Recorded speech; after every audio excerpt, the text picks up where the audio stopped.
പിതാവിനും പുത്രനും പരിശുദ്ധാത്മാവിനും സ്തുതി, ആദിയിലെ പോലെ ഇപ്പോഴും എപ്പോഴും എന്നേക്കും ആമേൻ. കർത്താവായ ദൈവമേ, സ്വർഗീയ പിതാവേ, ഒരു പകൽക്കാലം തരികയും ഞങ്ങളെ പ്രഭാതം മുതൽ ഈ രാത്രിയുടെ യാമം വരെ പരിപാലിച്ചിരിക്കുകയും ചെയ്യുന്നതിനെ ഓർത്ത് നന്ദി പറയുന്നു. കർത്താവേ, സർവശക്തനായ ദൈവമേ, ഇന്നേ ദിവസം ഞങ്ങളിൽ ചൊരിഞ്ഞ എല്ലാ അനുഗ്രഹങ്ങൾക്കായി ഞാൻ നന്ദി പറയുന്നു. അങ്ങേ ആരാധിക്കുന്നപ്പാ.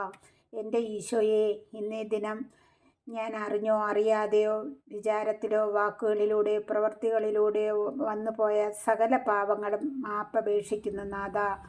പാപങ്ങളെ അങ്ങ് പൊറുക്കണമേ നാഥ. കർത്താവായ ഈശോയെ, അങ്ങ് ഞങ്ങൾക്ക് വേണ്ടി മുറിക്കപ്പെട്ടപ്പോൾ ആ മുറിവുകളിൽ ഒഴുകിയ തിരു രക്തത്താൽ ഞങ്ങളെ കഴുകി വിശുദ്ധീകരിക്കണമേ കർത്താവെ. ഞങ്ങളുടെ ഉറക്കത്തെയും ഞങ്ങൾ ഉറങ്ങുന്ന ഓരോ സമയത്തെയും അങ്ങേക്ക് സമർപ്പിക്കുന്നു. ഞങ്ങളെ എല്ലാ പാപത്തിൽ നിന്ന് ആപത്തനർത്ഥങ്ങളിൽ നിന്നും കാത്തുകൊള്ളണമേ.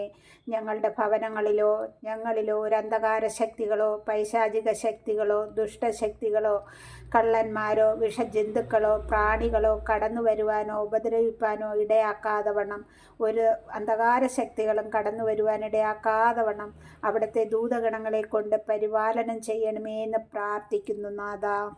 കർത്താവേ, ഈ രാത്രിയിൽ ഞങ്ങളെയും ഞങ്ങളുടെ മക്കളെയും സഹോദരങ്ങളെയും സഹോദര മക്കളെയും കുഞ്ഞുമക്കളെയും കർത്താവെ, ഞങ്ങളെ ഓർക്കുന്നവരെയും എൻ്റെ ഈ പ്രാർത്ഥന കാണുന്ന ഓരോ കുടുംബങ്ങളെയും ഈ രാത്രിയിൽ കർത്താവിൻ്റെ സംരക്ഷണത്തിനായി സമർപ്പിക്കുന്നു. ഞങ്ങളെ ഓരോരുത്തരെയും കാക്കുന്ന കാവൽ മാലാഖമാരെ ഞങ്ങൾക്ക് എപ്പോഴും കാവലായിരിക്കണമേ. സങ്കീർത്തനങ്ങളുടെ പുസ്തകത്തിൽ നിന്ന് 4-ാം അധ്യായം 1 മുതലുള്ള വാക്കുകൾ വായിക്കും. എനിക്ക് നീതി നടത്തിത്തരുന്ന ദൈവമേ, ഞാൻ വിളിച്ചപേക്ഷിക്കുമ്പോൾ എനിക്ക് ഉത്തരമരുളണമേ. ഞെരുക്കത്തിൽ എനിക്ക് അങ്ങ് അഭയമരുളി കാരുണ്യപൂർവ്വം എൻ്റെ പ്രാർത്ഥന കേൾക്കണമേ. മാനവരെ, എത്രനാൾ നിങ്ങൾ എൻ്റെ അഭിമാനത്തിന് ക്ഷതമേൽപ്പിക്കും? എത്രനാൾ നിങ്ങൾ പൊള്ളവാക്കുകളിൽ രസിച്ച് വ്യാജം അന്വേഷിക്കും? കർത്താവ് നീതിമാന്മാരെ തനിക്കായി തെരഞ്ഞെടുത്തിരിക്കുന്നുവെന്ന് അറിഞ്ഞുകൊള്ളുവിൻ. ഞാൻ വിളിച്ചപേക്ഷിക്കുമ്പോൾ അവിടുന്ന് കേൾക്കുന്നു. കോപിച്ചു കൊള്ളുക, എന്നാൽ പാപം ചെയ്യരുത്. നിങ്ങൾ കിടക്കയിൽ വെച്ച് ധ്യാനിച്ച് മൗനമായിരിക്കുക. ഉചിതമായ ബലികൾ അർപ്പിക്കുകയും കർത്താവിൽ ആശ്രയിക്കുകയും ചെയ്യുവിൻ.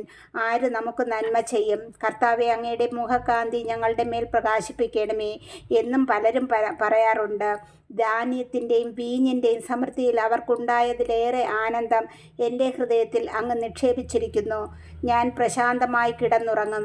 എന്തെന്നാൽ കർത്താവെ, അങ്ങ് തന്നെയാണ് എനിക്ക് സുരക്ഷിതത്വം നൽകുന്നത്. ആമേൻ. ഒരു നിമിഷം നമുക്ക് ഈ വചനം ഒന്ന് ധ്യാനിച്ചിട്ട് നെറ്റിത്തടത്തിൽ കുരിശു വരയ്ക്കുമ്പോൾ യൂദന്മാരുടെ രാജാവായ നസ്രയേൽക്കാരനായ ഈശോയെ, പെട്ടെന്നുള്ള മരണത്തിൽ നിന്ന് ഞങ്ങളെ കാത്തുകൊള്ളണമേ എന്ന് പ്രാർത്ഥിക്കുക. ആമേൻ.